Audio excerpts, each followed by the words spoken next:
सीटें हैं जिसके लिए वोट डाले जा रहे हैं। बिहार भी उन्हीं में से एक है। बिहार हमारे साथ हमारे संवाददाता इस वक्त जुड़े हुए, बिहार चलते हैं। बिल्कुल, शिवपूजन हमारे साथ जुड़े हैं। शिवपूजन, सबसे पहले वोटिंग का हाल क्या है? और नीतीश कुमार ने तो वोट डालते ही नसीहत दे डाली बीजेपी को, अपने सहयोगी को, कि प्रज्ञा को तो बाहर का रास्ता दिखाना चाहिए।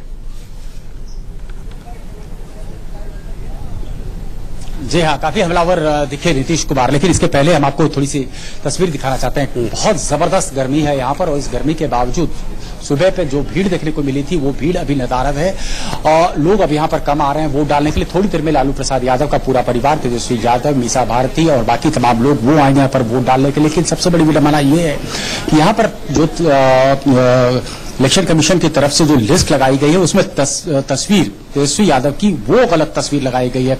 नाम बाकी डिटेल सेम है, वो तस्वीर गलत है। थोड़ी देर में हम उम्मीद करेंगे कि तेजस्वी यादव यहाँ पर आएंगे, और चूंकि यहाँ पर बहुत बड़ी चुनौती है इस बार दोनों ही सीटों पर, पटना साहिब की हम बात कर लें, पाटलिपुत्रा की हम बात कर लें, कड़ी चुनौती, क्योंकि महागठबंधन ने पूरी ताकत झोंक रखी थी, एक तरफ शत्रुघ्न सिन्हा के लिए तो दूसरी तरफ मीसा भारती के लिए, और दोनों ही कैंडिडेट के लिए राहुल गांधी ने खुद रैली की थी। लेकिन यही महागठबंधन अगर पहले पनपता, पहले जो है मूर्त रूप लेता तो शायद तस्वीर दूसरी हो सकती थी। कांटे की चुनौती एनडीए की तरफ से है। एनडीए का पॉकेट बरो कहा जाता था ये इलाका, हालांकि पहले ये राजद के पाले की सीटें हुआ करती थी अधिकांश, लेकिन जिस तरीके से सेंध पिछले कुछ सालों में यहाँ पर एनडीए ने लगाई है, खास करके भाजपा ने, उसके बाद यही बताया जा रहा है कि इस बार बहुत दिलचस्प मुकाबला होने वाला है। थोड़ी देर में लालू प्रसाद राजनीतिक के लिहाज से देखा जाए तो बीजेपी जेडीयू पेपर के ऊपर बहुत अच्छा लगता है, लेकिन केमिस्ट्री इस बार बदल गई है 2014 के मुकाबले इस वक्त। तो आज क्योंकि आखिरी फेज है, नीतीश कुमार ने हिंट में बात की है, इन दोनों डेवलपमेंट्स को आप किस तरह से जमीन पर देख पा रहे हैं इस वक्त?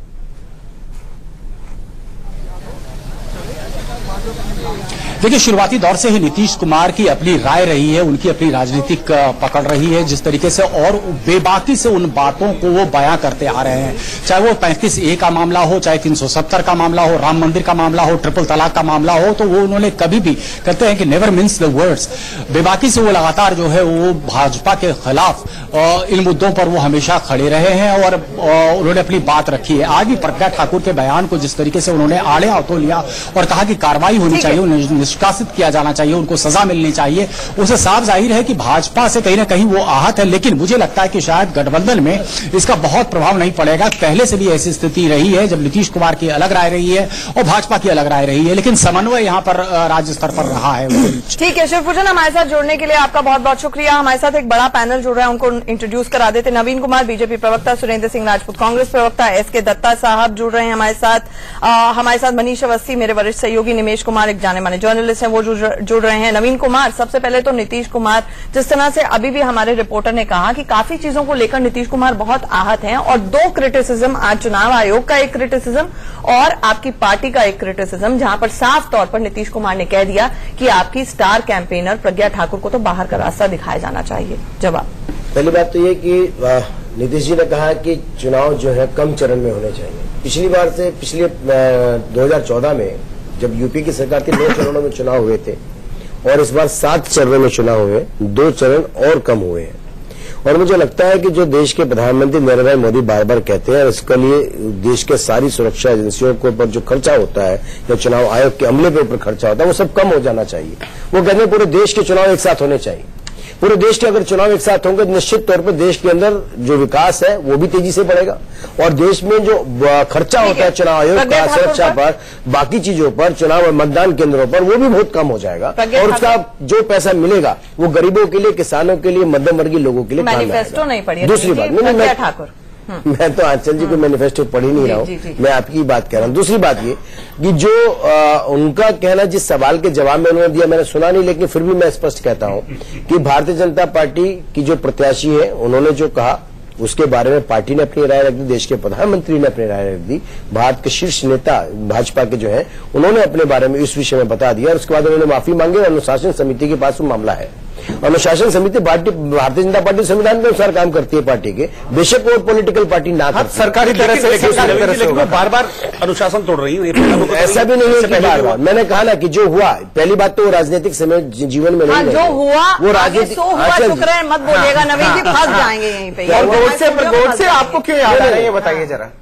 वो मैं तो बहुत बार बार स्पष्ट कहता हूं, गोडसे इसलिए कि कमल हसन ने कहा, जिसके समर्थन में कांग्रेस से सारे तमाम दल आ गए, उन्होंने कहा गोडसे हिंदू आतंकवादी है। गोडसे हत्यारा हो सकता है, बिल्कुल है, गोडसे हत्यारा जिसके बारे में कहते हैं, लेकिन गोडसे को अब हिंदू आतंकवादी कहना पूरे हिंदू हम कमल हासन के बयान पर चर्चा नहीं कर रहे हैं, हम आपकी स्टार कैंपेनर प्रज्ञा ठाकुर की बात कर रहे हैं, जिनकी तबीयत नासाज हो गई है क्योंकि उनको चुप कराने में आप नाकामयाब रहे, बिना आग घर में बंद कर दिया, बिना आग के धुआं नहीं उठता। अगर ये जिस प्रकार की भाषा तमाम विपक्षी दलों ने बोली, उसको हिंदू आतंकवाद का नैरेटिव पैदा प्रज्ञा ठाकुर के बयान पर आपसे पूछ रहे हैं, प्रज्ञा ठाकुर का बयान किस विषय पर आया? कर दिया प्रज्ञा रिएक्शन मेरे को बहुत चोट पहुंची, मैं बहुत भाई वो प्रज्ञा ठाकुर का बयान किस पर आया? दिखाइए प्रज्ञा ठाकुर का बयान उनके बारे में हमने बता दिया, दिल की बात उसके बारे में हमने बता दिया ना ठाकुर की पार्टी का संविधान है, अनुशासन समिति के तहत कार्रवाई करें, दूसरी पार्टियों की तरह नहीं है। वो तो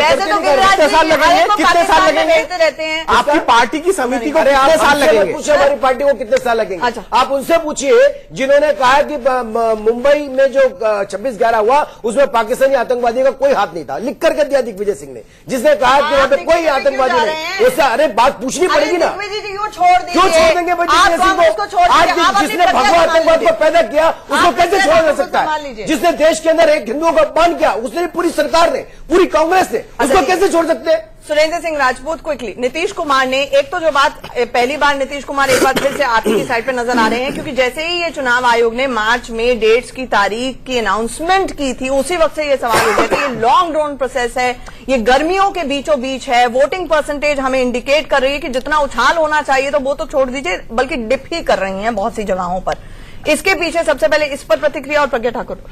देखिए, दो बातें बड़ी स्पष्ट है। नीतीश जी ने, मुझे ऐसा लगता है कि कहीं न कहीं कोई चुनावी बात कही है, वरना तो नीतीश जी पहले 9 चुनावों के लिए भी कह सकते थे, वो कह सकते थे। स्पष्ट चुनावी बात कही है, आपके ऊपर इशारा किया है उन्होंने, फ्रेंडशिप रिक्वेस्ट एक बार फिर से आपको तो नहीं भेज दी है। वो कुछ भी हो, लेकिन आज की डेट में उन्होंने एक चीज अपने आप में सच है कि उन्होंने बिहार की जनता को ठगा है, और बिहार की जनता के वो ठग हैं। इसको लेकर के कोई भी हमारे पास चुनाव हमारे साथ लड़े और उसके बाद आज की डेट में बिहार की जनता को ठगने के लिए भाजपा के साथ चले गए, ये अपने आप में एक ध्रुव सत्य है।